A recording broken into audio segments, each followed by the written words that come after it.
Welcome everyone to the Island Life podcast, where we journey onto the island of discovery to relive some of the best and worst moments of Survivor. My name is Will, an experienced Survivor fan, 49 seasons deep, and I will be your guide. And joining us on this adventure is our rising Survivor fan with 17 seasons under her belt, and Hello. And of course, we also have our Survivor newbie, the brand new Survivor fan who just finished his 10th season of the show. I give you Survivor F. I feel like it's, hey everyone, I feel like it's weird saying 10th season and still referring to me as a newcomer. At some point, I will become the master. You're a little toddler. Yeah, I forget toddler. Maybe you advanced a kid recently. I forget where I'm you're a fifth of the way throughout the entire continuation of the U.S. Survivor seasons. Okay. Let me think about this. A fifth. Yeah, but that's like a mega F. Like if you score a 20 on an exam, I mean, you're left back a grade. That's So- true. That's true too. All right. That's my logic. But yeah, so we're here, season 50. So this is episode 3. So I would say we are fully in the pre-merge now. This is no longer like getting to know people. At least it's not supposed to be getting to know people anymore. And I You would think, think so. yeah, I think we are getting a lot. There's a lot of meat on the bone of like what people's strategies are, which I think is what you should hope for. But yeah, I feel like we do have a good number of people's perspectives. Where do you two want to start? You could pick anything from the episode. What is your number one thing you want to talk about? Oh. You're What do right. you There's like a think, lot of Ange? things. Yeah, I know. I feel like there's just so many that is going on. I guess my biggest thing was like the super early tribe swap. Like that Yeah, twisted that's me what a I was little thinking bit. too. Like we're on episode 3, and I get it. We had one medical evacuation, but like third episode is so soon. Did I like I need to go back to like go back to our old like podcast to see if I said I wanted a tribe swap because I don't want one. I don't want one, and I don't know why it's happening, guys. I don't get it. It's so soon. It's messing up with everything. I guess it's like more chaotic, and I did vote for more chaos, like more crazy advantages. Shout out to Billie Eilish. But did you guys think it was too early for a tribe swap? Did you guys like it? Not like it? Because I don't like it. I don't like it at all. Honestly, it is weird. Like I think the thing for me is that like my concern becomes like we don't have enough time for the survivors to be able to talk to each other.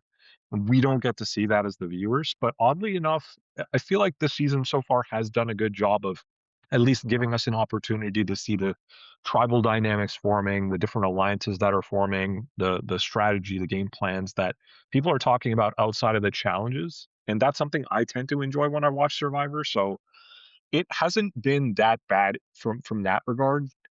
I will say, like, I wanted to present the question to both of you. Like, I also think it's weird because it is so early. I'm not surprised that it happened because I would think that it would be pretty popular. But do you think because of how early it is that there could be the potential for a second tribe swap this season? Ah, I fear there is a potential. I don't like it, but I think that's the potential that's gonna happen. I imagine in a season where seemingly they're choosing the most twists and advantages, I can only assume not only there be another tribe swap, but the type of swap it will be go from 3 tribes to 2 tribes. It's something the show has dabbled with before, and the reverse of that they've done before.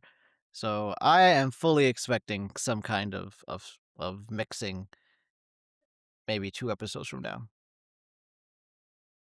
Yeah, it just makes you wonder, right? Like even the contestants themselves are talking about how the fans are really going for a more like ruthless approach, and they're trying to really like with their options, what they're essentially voting for.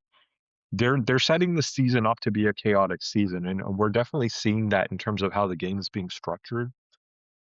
It's just it is enjoyable, but I hope that they're able to rein it in somewhat so it's not like a complete mess and we're wondering like what's happening in this episode, what's happening in the next episode.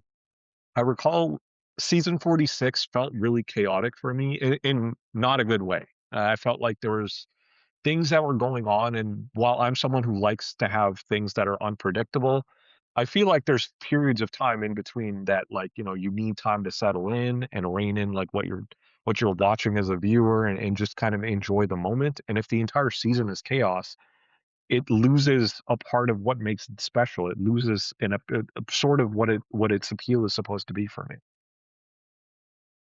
Yeah, I do agree. I like the chaos, but I don't like that much chaos because then I'm starting to like feel like every episode I'm like restarting again. And I feel like as a player, you feel kind of like, oh, I have to rethink, which is cool to see, but I like seeing the whole thing of like changing up my game plan in a merge setting, not a reswap, rewind, let's do it again. Rewind, let's do it again. Like that just gets kind of repetitive and takes away like other like I feel like other deeper relationships being made when you do that, and just a Yeah. lot of superficial relationships of like, "Oh, I'm with you now. Oh, I trust you. I really like you. Oh, I really like you, like, bottom of my heart, like, I'm genuine. Genuinely, I really like you." It's like, "Okay, how many times do I have to hear this after episode 1?"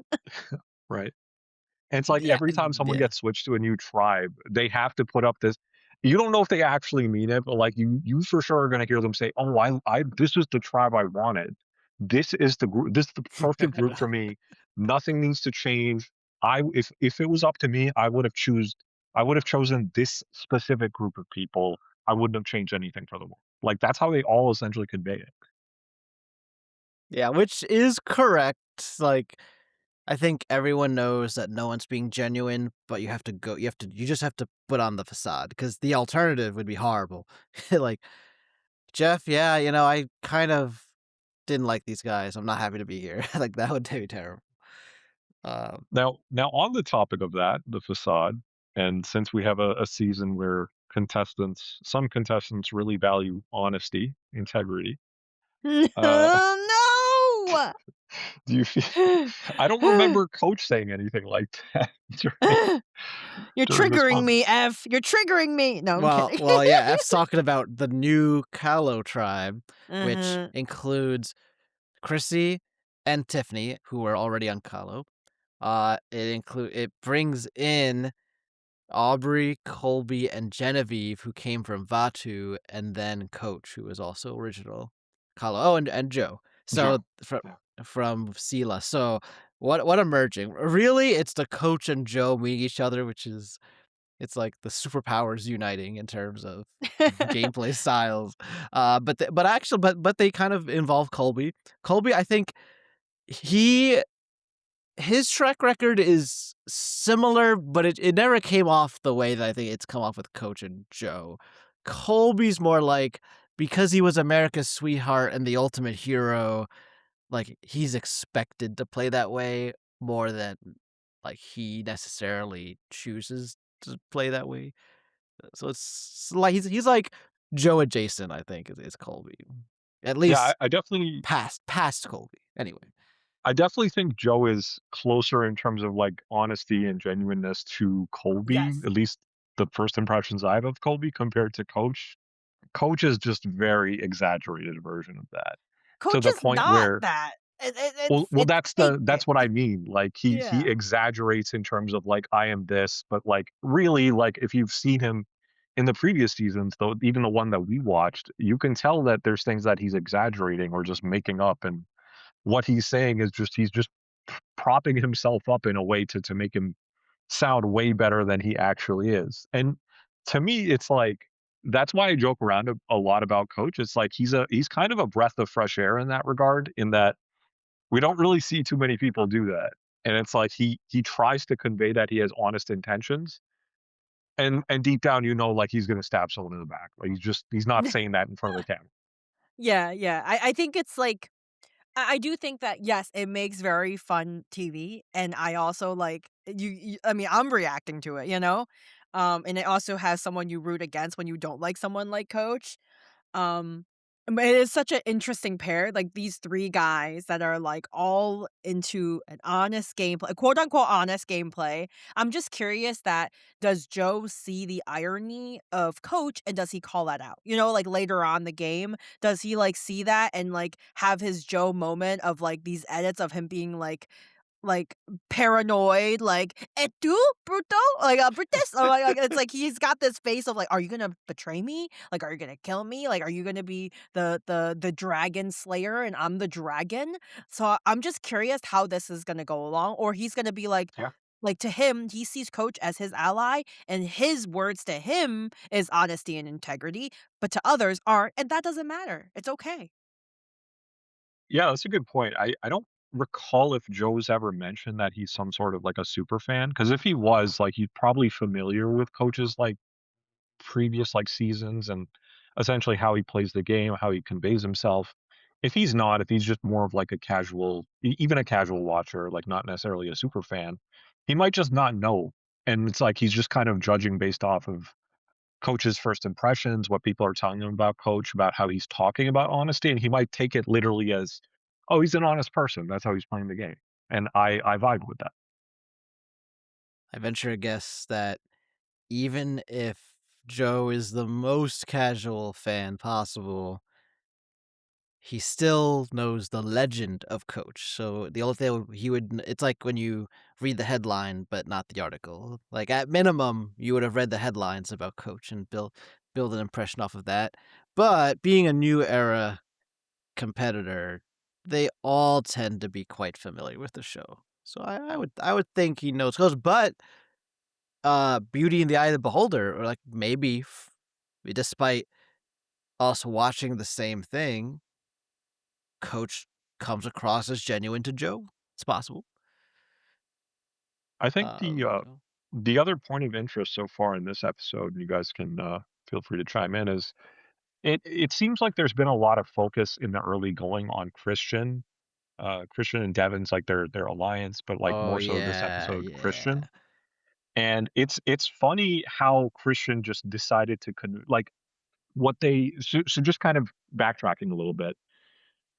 As we go off of the previous episode's tribal, where Savannah gets eliminated, Christian essentially acts as some sort of a decoy distraction so that Devens can essentially like plant a fake idol just so he can, they can use it for leverage and try to convince others that, oh, they have a tribal that they found during, they have an idol, excuse me, that they found during tribal.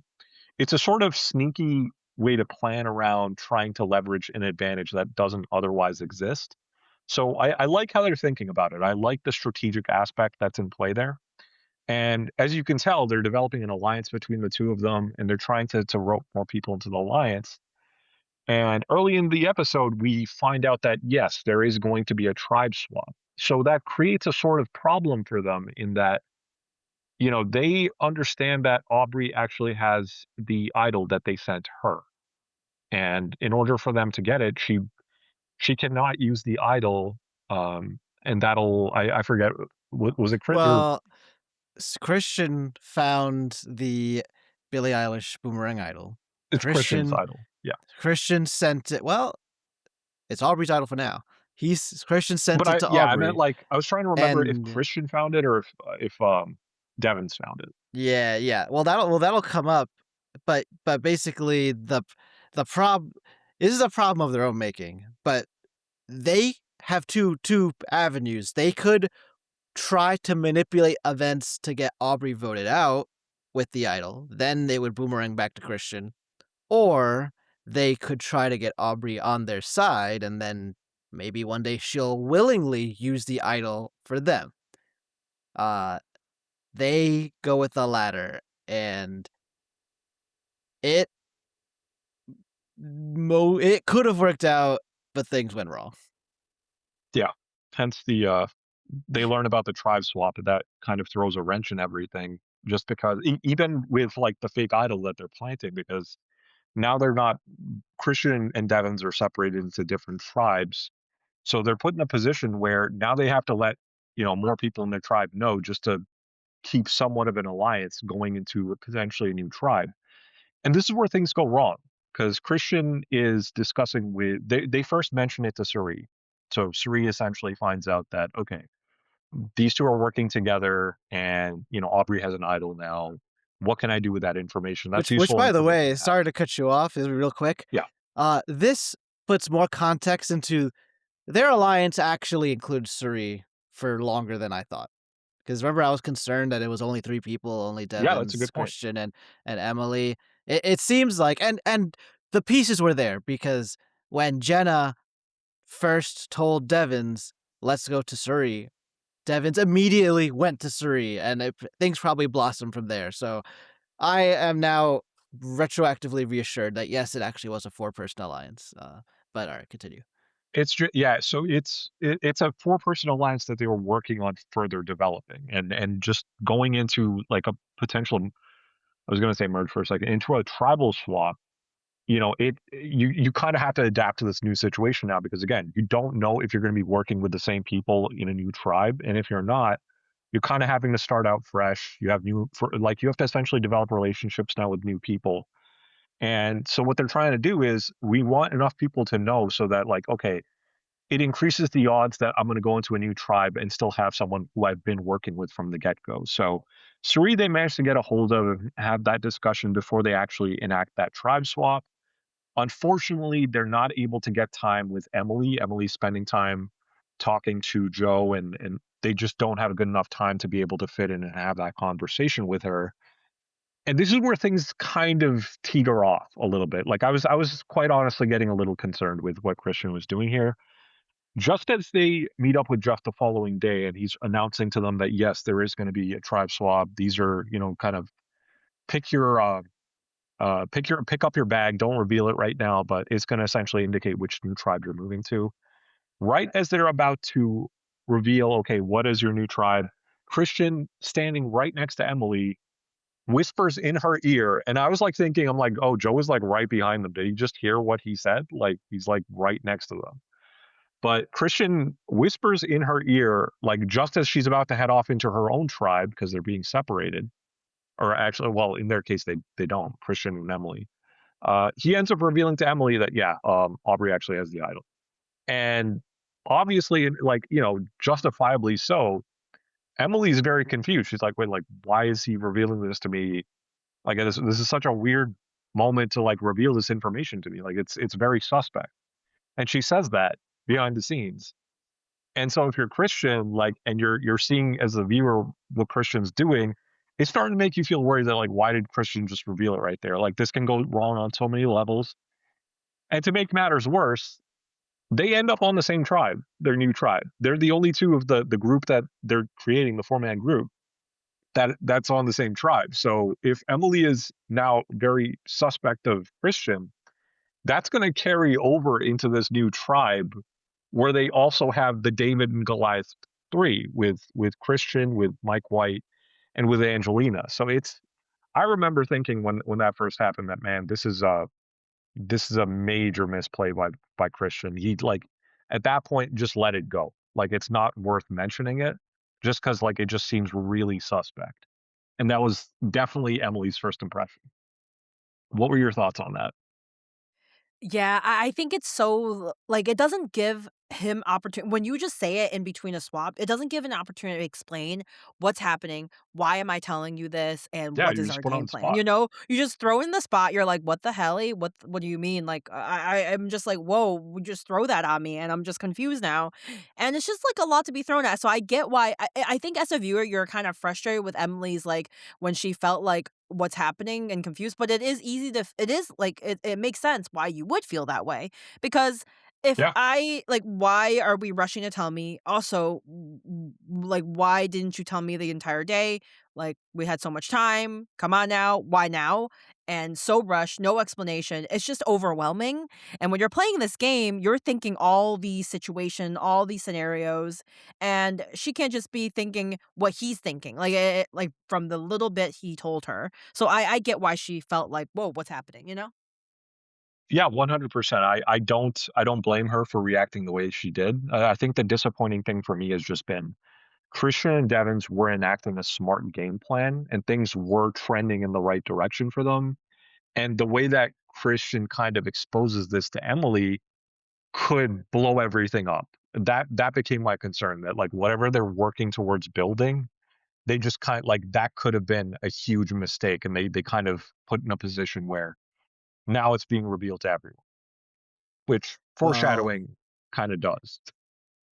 give this is probably a good time to reveal. So, uh, Ange, this involves one of your winner picks. Please announce to the world who is your ride or die winner pick. You know, might have to look into this because I might have made this decision on a whim here, but Second thoughts, give huh? me 1 second here. All right, I am I gonna have what you say sent me. If you need my to, ride or die is Christian. My flex is Genevieve. indeed, indeed. I see. I was hoping you would pick up as we were talking about Yes, Christian. yes. You It's worrisome. remind It's yourself. worrisome, guys. You know, it's scary. But I guess here's my thing for your ride or die for Mr. Christian here. What would you have wanted him to do instead?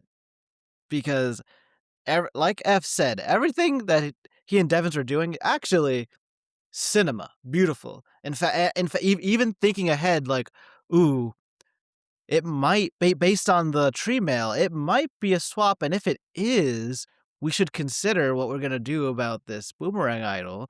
And then after they made the plan, it's like, should we tell our alliance members, or should we keep this between us two as a core alliance? They choose to include their big alliance. So that's like one decision. And then they fail to execute properly, probably just they've run out of time in the day. So at that point, you have run out of time in the day. What would you have wanted Christian to do? I kind of feel like I wish he didn't do anything. Like he didn't tell her. One also, he wasn't supposed to be the one that knew. It was supposed to be Devin. So like now we're already not in the right.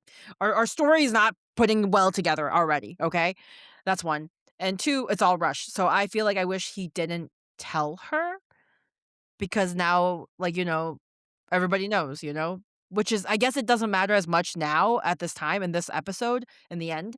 However, it's just like, I wish he didn't tell. I just felt like it was just, he felt rushed. He was like, oh my gosh, it's now or never. But it wasn't now or never because in the end, they ended up in the same team and the same tribe. So he could have explained a little bit better. Yeah, I It think it wasn't the worst case scenario, but it was one of the bad scenarios. Because imagine, like, what could have happened is, uh, let's say Cirie and Emily are on the same tribe. So then Cirie will probably recount that story that Devens was talking about how he found the idol. Like, Cirie will be like, "Oh, Devens came and told us this, and we were gonna tell you, but like you saw, we didn't have any time because we're gonna get swapped." That probably would have worked out and would have explained why Christian whispered in her ear, and that would have been fine.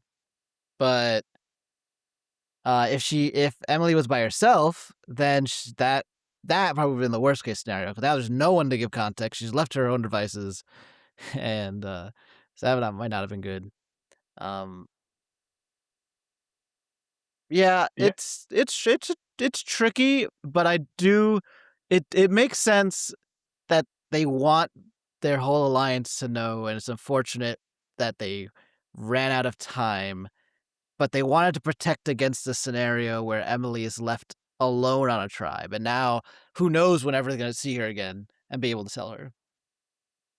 and it just like there were so many things that continued to persist even after that, where like you're thinking, okay, things can go really wrong for Christian here, just because Emily, and this is my first time kind of watching her. I haven't seen her previous season.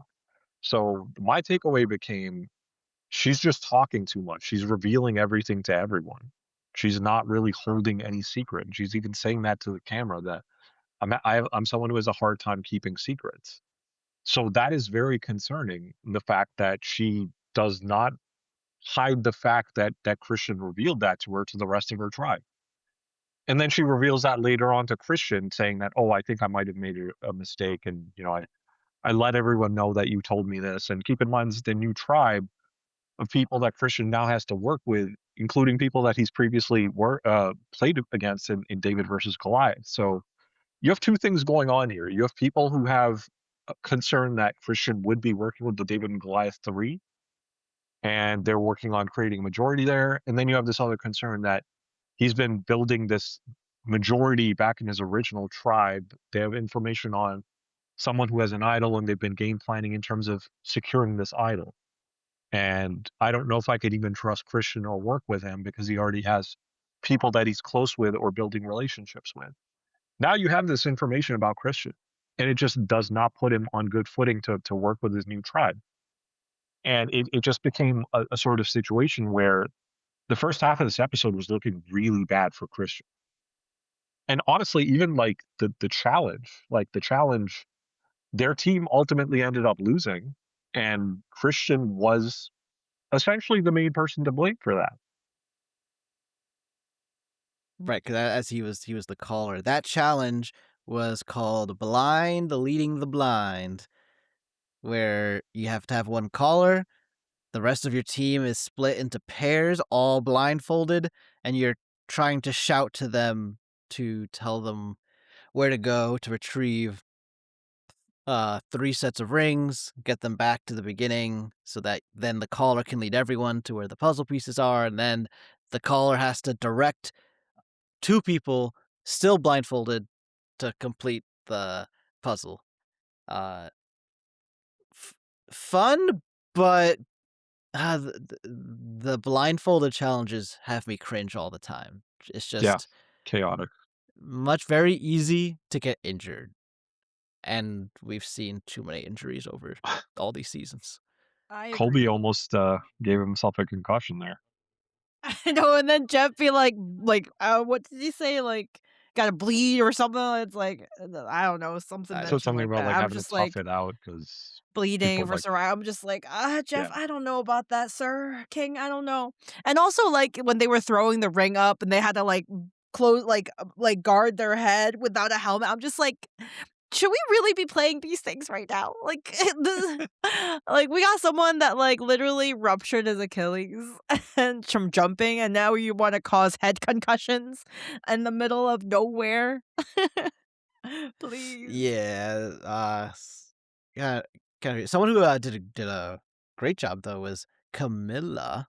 She was the caller for the new Cila tribe. That new tribe has Cirie and Rick, from original Cila, and then Charlie, Dee, Jonathan, and Camilla from original Kahlo, and just Rizo from original Vatu.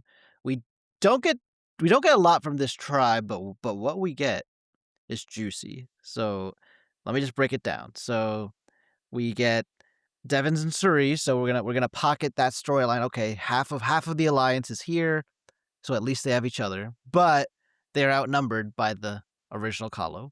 So we got that simmering. We did get uh Cirie instantly not gelling with Rizzo, not impressed. not feeling the Riz So God. Yeah, not feeling the Riz God. We got Dee and Jonathan, who, although not announced officially, it does seem like, they're pretty close. Like, we don't get to see Dee talking to Charlie or Jonathan talking to Camilla much, but Jonathan and Dee, they talk to each other in, like, multiple episodes. So that's a cool little pair. They express the desire to target Cirie next time there's an opening.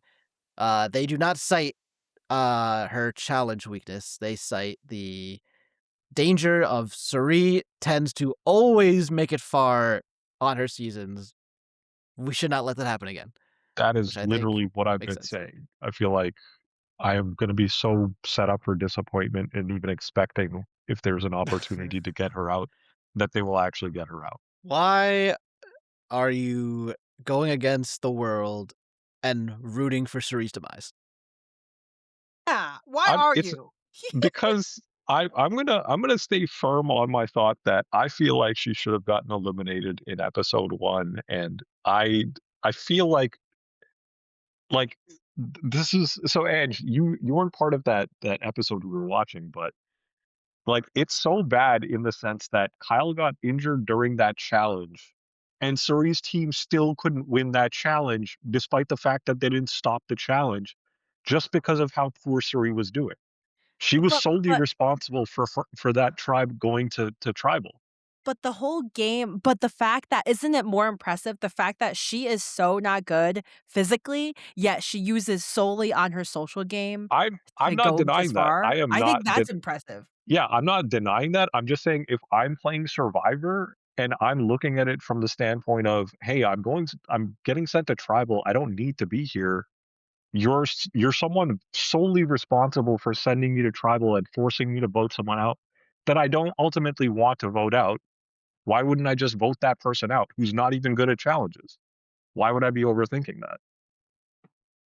And this is someone who has been repeatedly a major threat every season in Survivor that they've been a part of. So it's like you put two and two together, and it's like the writing is on the wall. Like why are we not getting this person out?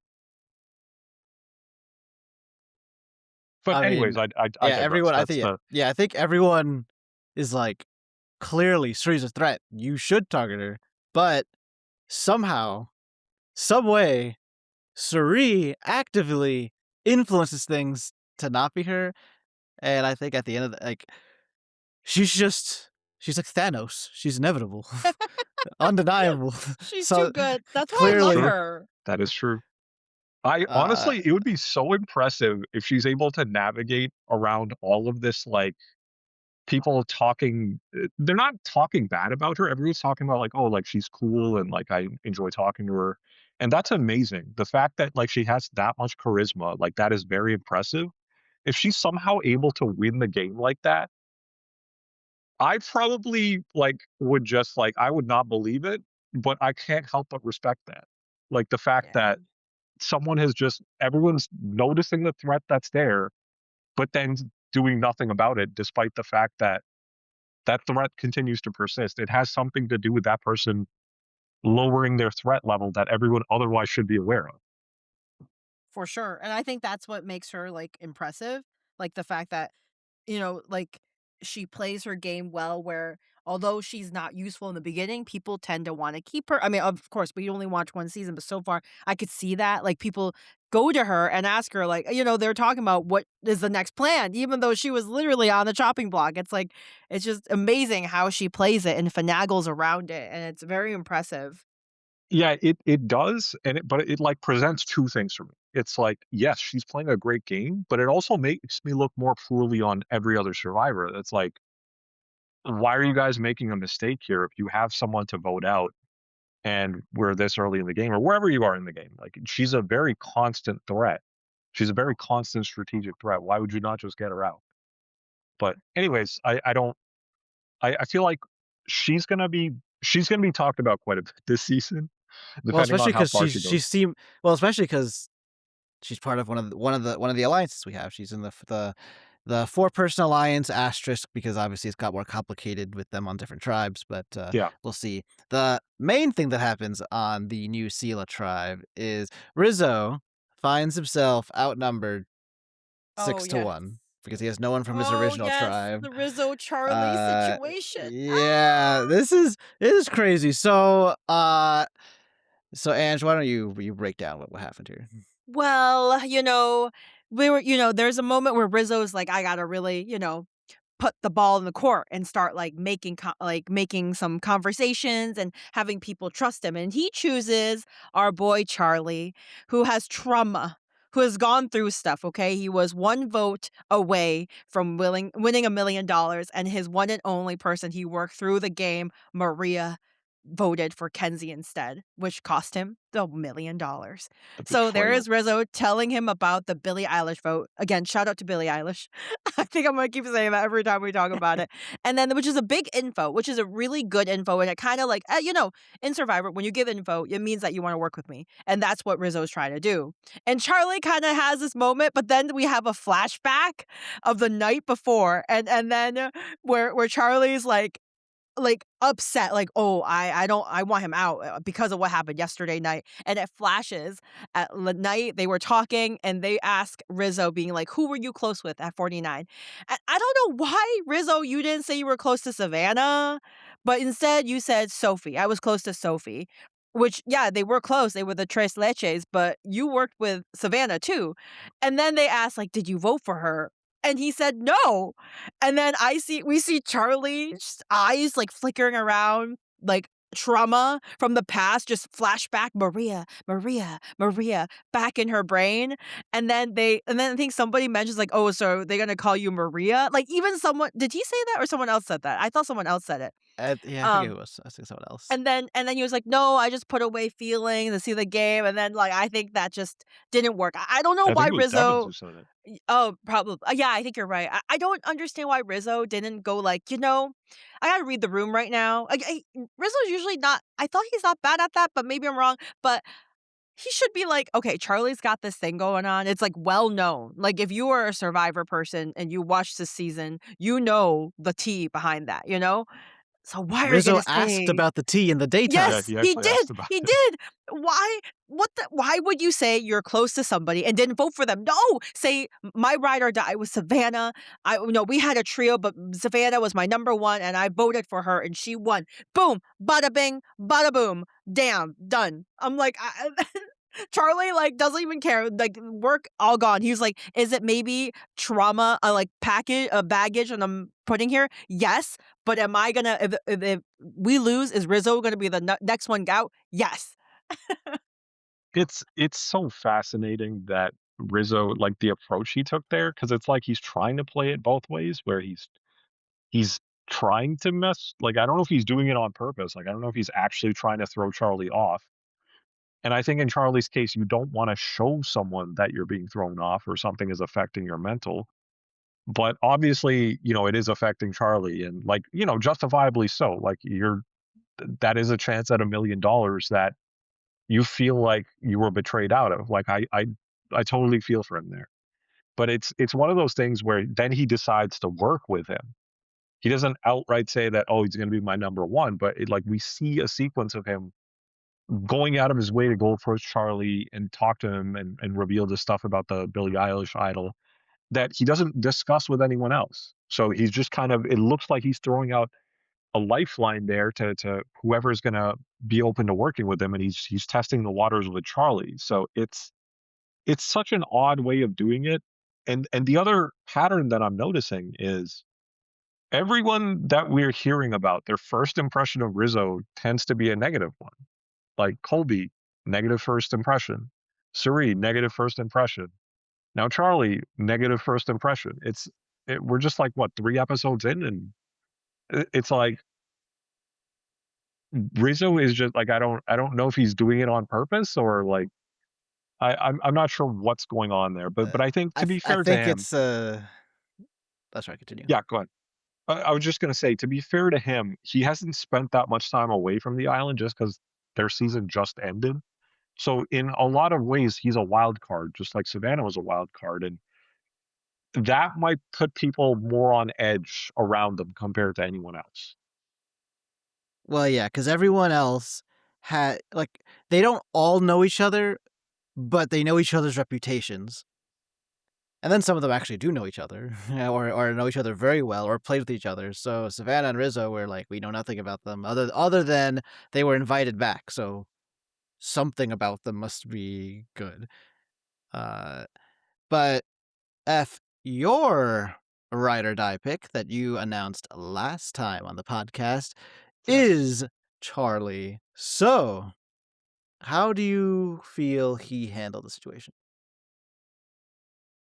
I feel like he could have done better. I am somewhat disappointed in Charles. I'm not going to call him Charlie. I'm going to call him Charles. Don't do that All right, yeah, to no, that kind of sounds wrong. him! I I want you immediately to call regret saying that. Coach is it what's his name? Coach Wade, Wade, yeah, call him Wade. Benjamin. Don't Benjamin Wade, Benjamin, yeah, yeah, no, no, just call him Benjamin. Call him Ben.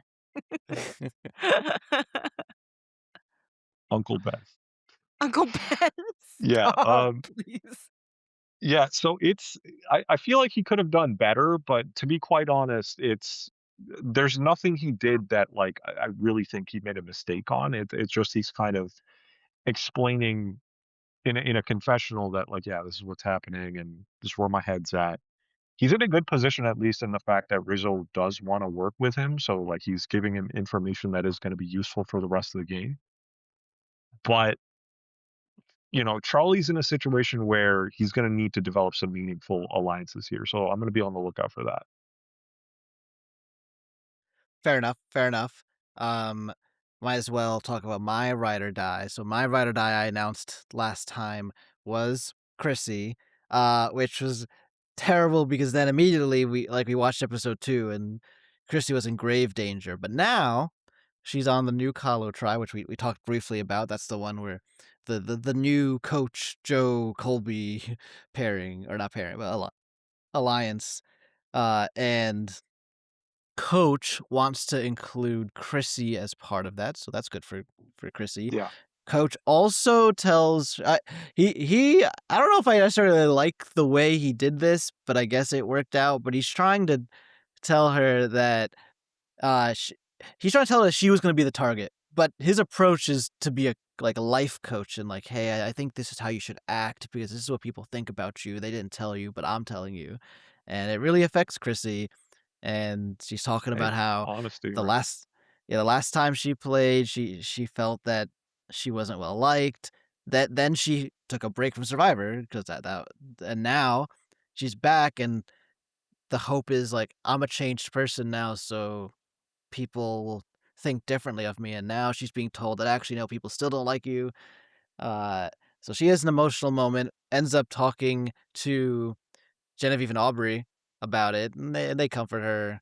And she talks about how she had to have I guess was that like preventative or she like actually like diagnosed with breast cancer, but she had like procedures before the season. Uh, but crazy like she's like I got through that. So that crazy like traumatic life event, she can get through that. But it's like Survivor, the island that gets to you, which is serious Yeah. stuff. And Yeah. that's by the way, if you're trying to look at an edit, that's a heroic winner if she gets there. So that made me more Yes. confident in my ride or die. Or has it been shown too soon that Oh, she's done? The edit is mm, too soon now, you know? Although a little background for her is that she didn't have cancer, it doesn't seem like, but she was tested positive for a gene called the BRCA that's right. gene, and that increases your risk for ovarian and breast cancer significantly. And most people, like, can opt to have a elective, like, mastectomy and oophorectomy where they remove that. So, I mean, the fact that, it is a big decision, as a woman, it's a big, big decision to make.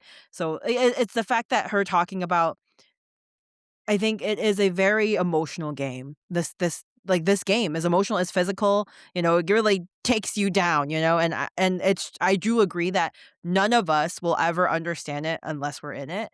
And I get that. I get that 1,000%. So, but I also feel like, um it's the one time where I thought Coach was like, "Oh, he's decent because he's trying to help out his number 1 or his number 2, I don't know, his person to, like, help, like, "Hey, maybe, like, quiet down a little, don't," "you people weren't liking it so much, just letting you know," kinda thing. So, I would say, like, as much as I don't like Coach, this is the moment where, like, "Okay, that was I'm nice of I'm you." telling you, he's No, growing on you. don't, nope, nope, It's nope, nope, nope, nope, nope, it's nope, just the nope. pathway, right? Don't you I even. I I do agree though. I think that that was a good moment for Coach.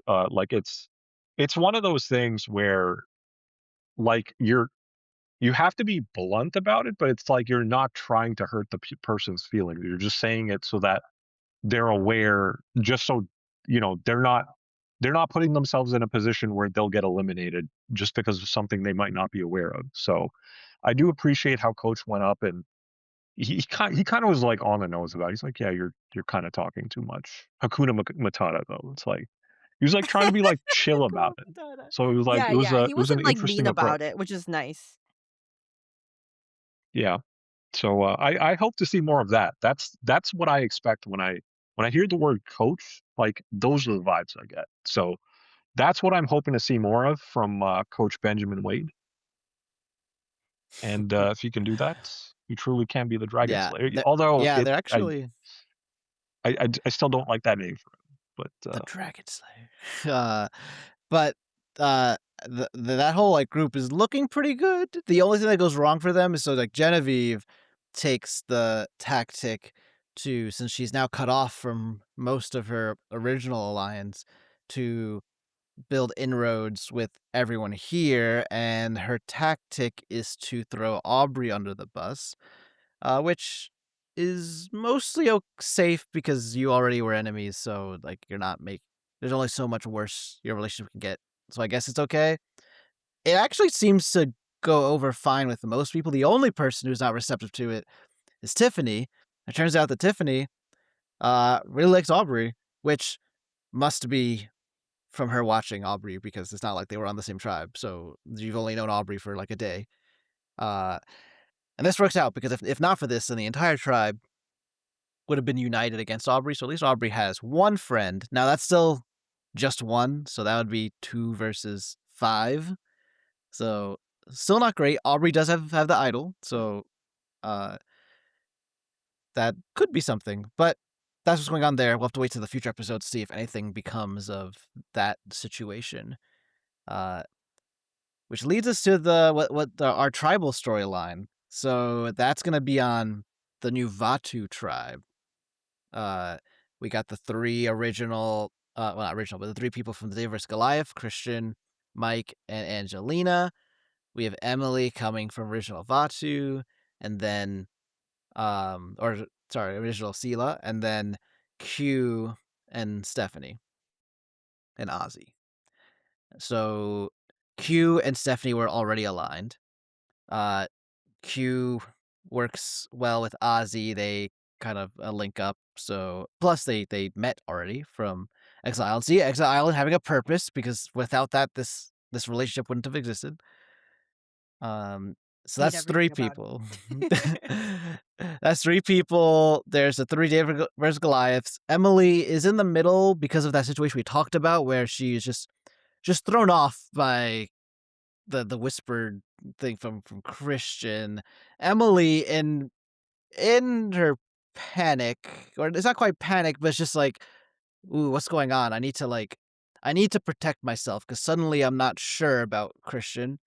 She decides to talk with the rest of the tribe, and like we said, in doing that, she chooses to be totally honest and reveal what Christian said, which was that Aubrey has an idol. Now she doesn't have the full context of that.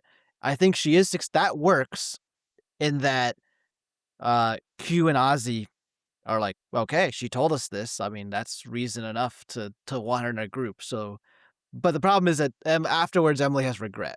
Like, this would be great if she was fully sold on joining them, but because she's not, like, first of all, she has a nice conversation with Angelina, which makes them connect. So now she's like, maybe I should work with Angelina, actually. And as part of that conversation, she tells Angelina that her tribe was gunning for her.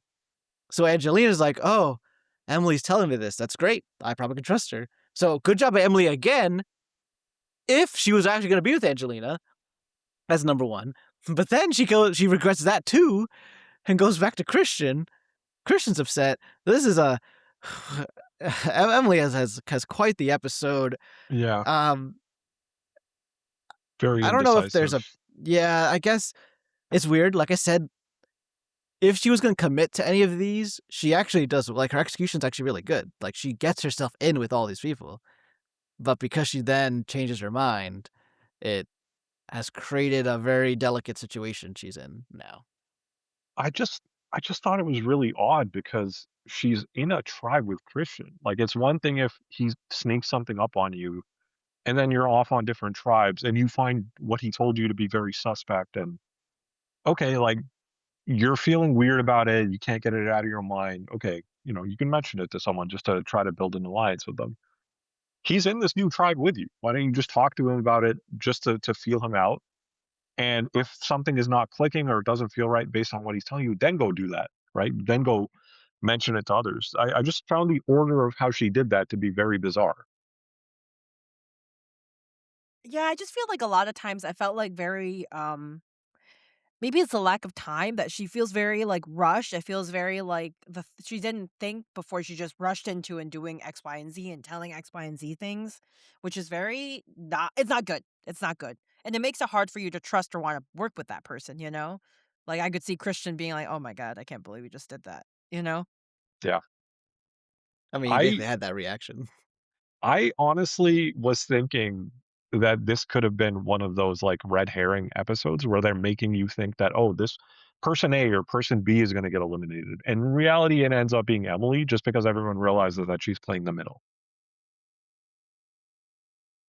Yeah, it could have spiraled out of control to that point. I think her value as a swing vote was too much to pass up because, like, imagine, especially from Christian, Angelina, and Mike, because as far as they know, it's 3 versus 3 with Emily in the middle. They don't know that Q doesn't have a vote, so if they vote out Emily, they're just kicking that 3 versus 3 down the road at another vote rather than actually taking control. So, but yeah, I mean, if Emily totally crashed out, it could have been a big problem. The best I can say for Emily is I think she's self-aware enough to realize that she's caused the situation, and she does as much damage control as possible. Uh, she has a conversation with Ozzy, and Ozzy ultimately agrees to vote Q, so we don't see how clued in Ozzy was to everything, but it might be that he thinks that Emily made a suggestion, he agreed to it, and then he got Emily to convince the others. Like, that's how he might think that's how it played out, which is good for Emily. That means, like, you have, like, a stronger bond with Ozzy, so that's nice. And I do like that she is being conscious of, "Let me always make sure that my actions are best for me," or at least are taking that into consideration versus just assuming that my alliance is always best for me. Because we've seen so many people, and we criticize them like, why are you letting yourself be the bottom of the alliance all the way to the Very true. end? Now we're not. This is still the beginning, so maybe it's okay to be the bottom right now. But um, I do like that she says that. But I mean, now obviously Christian has way less trust in you. If nothing else, just knowing that you're unreliable. Not necessarily that he thinks you're gonna intentionally betray him, but she revealed the Aubrey thing. So now, as Christian says, eventually everyone's gonna know that situation. And if people know it's a Billie Eilish idol, Boomerang, they're also gonna know that if we vote out Aubrey, the idol will boomerang back to somebody. So, so that's that situation. Yeah, things I get think, very interesting here. I think like the entire sequence is. I enjoyed watching it play out, but it became a situation where people off of their tribe losing the challenge, people were throwing a lot of names out. Right? And I just I cannot believe it worked out this way, but I just love the fact that when Stephanie's name came out, right, and this is something that Mike White was posturing for, trying to get Stephanie out, and which for him actually was a decoy. He in reality was trying to get Q out. Q goes up to Mike and he's like, he understands that okay, I don't have a vote. How can I navigate around this? And he starts trying to tell this little lie that oh okay like I gotta know what I need to do with my extra vote. He's trying to like toss something out there for Mike to latch onto and trying to make him think that oh okay I might have an extra vote. When in reality he doesn't even have a vote.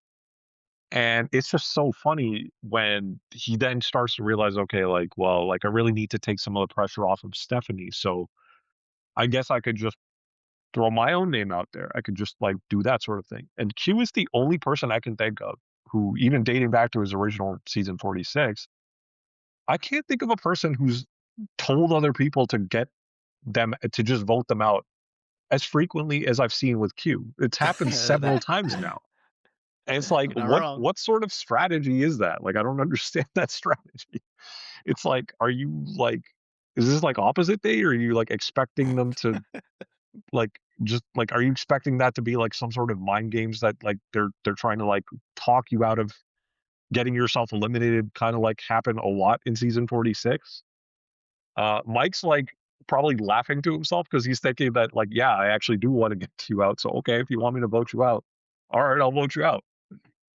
And that leads to a very funny tribal sequence. It is wild how this works out.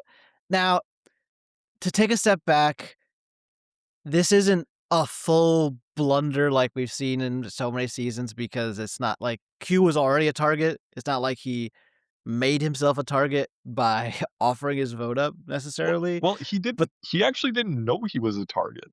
Like it no, was he didn't. Mike. He did. No, he didn't. He didn't. Yeah. So Which is it was like just it's crazy. fascinating.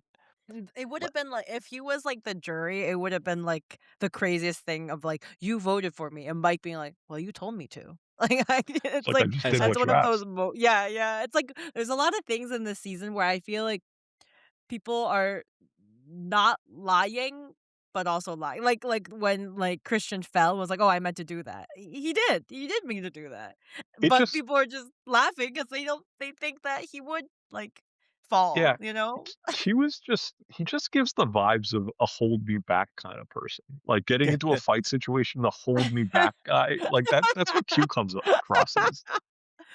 Q Q is interesting because I feel like he is as I said, like, I was like, he is like Joe, just, like, a little different in a way, like, he also is like, "You work with me or else I don't trust you, you're done." Like, "You're done." Like, that's how he was, I mean, like, he's the guy that thought simple hide and seek games can tell you everything about a player. Like, he is very I feel like he's very confident on what he thinks of someone else. Oh, absolutely. And here's what hurts Q now. His antics actually got him quite far in season 46, but now everyone knows them. So even his bluff that he had an extra vote was a lot of it was more about like sowing chaos, sowing doubt, get it because what it's kind of honorable what he's doing. What he's doing is okay, I believe we have enough votes to for this to work out. But if something goes wrong, they're voting for my ally. I don't want that to happen. So I'm gonna essentially split their votes because then like Mike would vote for me, but the others would vote for Stephanie. That way, like if something goes wrong, neither of us will go home. But and then to add to the chaos is he's lying about the extra vote, but it doesn't work at all. Both Mike and Emily are like, I think he's just trying to protect Stephanie, and in fact, I doubt he has an extra vote. So it doesn't work. But maybe if these were all like new players and they don't know Q, that might have worked better. But instead, it falls flat, and actually, it just is another reason for them to target you because, like, man, this is a guy who just causes chaos and makes it more difficult for us to place in a similar way that they were saying Joe makes it more difficult to play too. And yeah, so Q does become a target, and it all comes down to Emily, who is wavering because she successfully has made relationships with now most of the people, so she can kind of choose to go either way. Uh, and she doesn't know that Q doesn't have a vote, so I think she legitimately thinks it's one way or the other. But she chooses to stick with Christian and by extension Mike and Angelina. She goes that extra mile to try to get Ozzy on her side. I imagine how that went is eventually what we didn't see is she says like, yeah, the three of them are already voting Q and I'm gonna vote with them. You might as well vote with us so that you're voting with the majority. That's probably eventually what happened. But honestly, that builds trust with Ozzy too, because that means that she's willing to tell Ozzy like what's happening. Uh and yeah, so they all vote for Q. It is actually only Stephanie, so they don't do so Emily does not give Stephanie that same courtesy. So Stephanie thinks it's gonna be Angelina. Q can't vote, so there's no vote from Q. It is 5 votes Q, 1 vote Angelina. Q is voted out of this game. Do you wish to see Q again? No. Yeah, I'm gonna say no. I feel like yeah, no, I'm okay. Previously, yes. Now, no. I don't need to see him a third time. I just don't like the concept of a guy telling people to vote him out. Like, why are you playing the game then? Like, that's my question. That is very valid, and I will also say no. Farewell Q. Um, so yeah, so we get through episode 3. That was and our first tribe swap. Not that I know that if there may or may not be another one, but I think there's gonna be one. My last thing on my mind is I've been wrong 3 episodes in a row. With such a big cast, I'm still left wondering how we will eliminate enough people by the end to be a final 3, assuming it's a final 3. I don't know. Something's gotta happen. I keep Oh, I thinking know. that's gonna I be, have a like, guess. double tribal councils, and it hasn't happened yet. I have a guess. Alright, what do you Uh, think? it requires a lot of it's a conspiracy theory, but I'm gonna assume that just because of how chaotic he knows the season is expected to be, that being Jeff, I think he's gonna take some liberties and just make some of these challenges, like, very dangerous, and he's just gonna hope that some of the survivors get injured. Oh my gosh. Oh, It's a he's gonna full battle royale, to oh the my god. death. Like, he did not seem bothered by the fact that Colby That's He did in true. this not. episode, He did not give a like, F. almost, He like, was knocked just like himself out.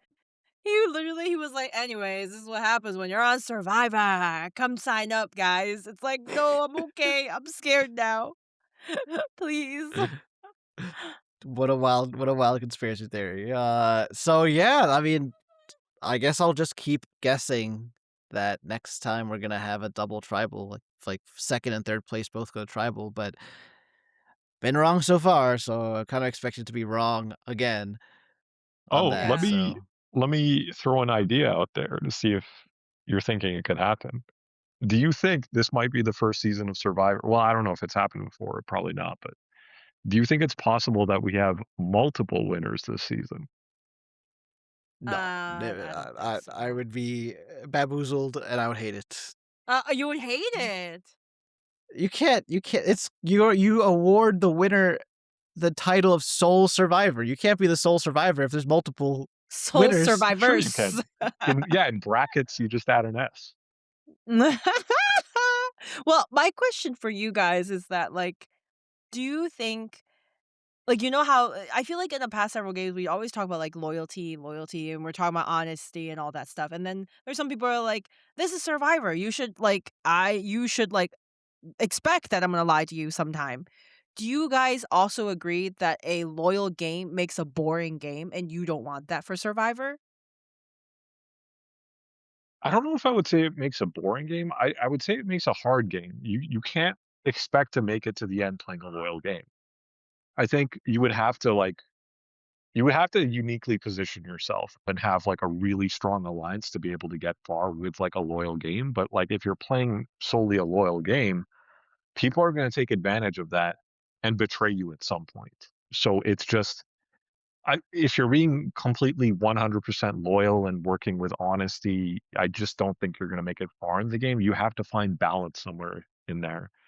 So for me, the answer is not that is it boring. It's just that is it a reasonable way to win? And I think like logically, like it just I don't see someone winning playing that way. The It best just the puts you best at too big of a example disadvantage. the best example I could think of things we've watched is 48. So Joe's season. So his alliance dominated most of the season. And so you have to ask yourself, was season 48 as a whole boring? And I argue it was not, because the story we got was that alliance always like having a hard line of we're loyal to each other, and if you go against us, we will cut you out. But then in the shadows, we had Kyle and Camilla as another storyline to watch too. And I think And then the parts that were interesting is when someone tried to break them up, and that probably compelled us to root for the person trying to break it up. So like you're still excited during the episode because you're rooting for that alliance to get be in. Now they don't succeed at that, but I still think it's exciting. The biggest danger is when that strategy actually is successful through the whole season. Because when the strategy fails, that's probably very funny. So that's probably is not boring. When it's successful, it's the editor's job to give us multiple storylines so that I have more to like chew on during the season. If they don't do that, I think the season would feel boring. If especially if like you get painted as the protagonist and no one else gets fleshed out, and then if you don't like the person, then you're probably not gonna like the whole season. I mean, we just saw like Survivor Tokatins, Toka Tokachis, however it's pronounced. We saw JT Steven being pretty loyal for the most part, making it to the very end. How? I mean, I don't, Yeah, I don't but think that was a he boring season. I felt like that was pretty like enjoyable regardless. right.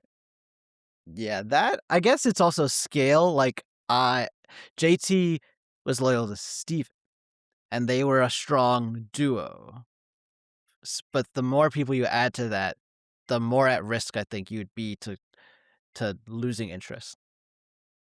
Because on that season, you get everybody else to be excited by, and Steven and JT, they did still like lie and deceive. They just lied and deceived people who were not their allies. So you still had that. Yeah. Yeah, I just meant to like each other and like specific. Yeah, JT like ended up taking him to the end partly because of his loyalty to him. So if the roles were reversed, like I don't think it would have happened that way because I think Steven would have seen that like he's gonna have a hard time winning against JT. But for as far as they could go and be loyal with one another, I think we did see that in that season. So it just I don't think it made like I still think it made for a pretty good season. But yeah, those are my thoughts on that. Anything else to talk about before we do our winner pick talk? No, I think Honestly, looking forward to the same sort of pacing for future episodes. I do like the fact that they're giving us a lot of opportunity to see the survivors talk to each other, and I always mhm. appreciate that. Yeah. Oh, and we still haven't been back to Exile Island. If we never go back, Mhm. it means that it wasn't a season long game mechanic. It was just a one episode game mechanic. That to me like leans actually good. Like not just like it's Mhm. fine, like good. Like I enjoy Exile Island being like it's this episode's attraction versus it's the season long gimmick. I guess I'm more okay than if it was a continuous thing. I'm more okay with it. But doesn't mean I Mhm. like it. There's a difference. Fair enough. Fair enough. So let us go through our winner picks. So, uh, Ange, we'll start with you. You announced this episode that before episode 3, your winner picks, your ride or die, which you cannot switch, is Christian, but your flex pick is Genevieve. You are allowed to switch from Genevieve if you wish, but if you do that, you can never switch back to Genevieve. I'm a So little we'll. concerned about staying with Genevieve just because she had this whole thing. She's working with a lot of people, but then like Aubrey doesn't like Genevieve, so it feels like an Aubrey versus Genevieve thing. But I do think Genevieve has more hold right now, so I will keep Genevieve for now. For now, yes.